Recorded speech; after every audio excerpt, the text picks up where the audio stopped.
Hey guys, welcome to our channel.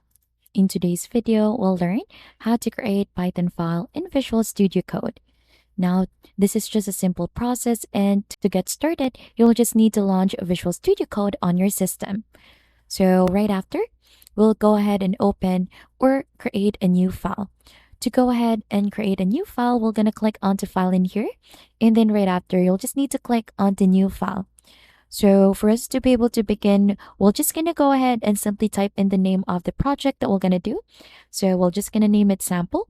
And for us to be able to identify that this one is a Python file, we're going to go ahead and type or add in .py in here as an extension for Python. So this will go ahead and identify that this is a Python file. So if you click onto enter, it will go ahead and ask you where to save this, and you'll just have to click onto create file once you have chosen allocation for that.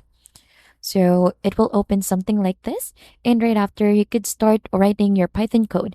So once this one is already created, you can start writing in here. And I have a simple code in here that will print hello world. So we're just going to go ahead and type it like that. And then right after, we're going to go ahead and run this one onto the terminal. Let's save this first. Just use the command Control S to save this. Open the terminal, click onto the three dots in here. Click onto terminal and new terminal again to open something like this. So we're just gonna type in Python in here. And then right after, let's type in the name of the file, sample.py. Click onto enter, and it should go ahead and print hello world just as what it was stated onto our code. And that is just basically it onto how you create a simple Python file in Visual Studio Code. And if you think this has been helpful, don't forget to hit the like, subscribe, and we'll see you on to our next video.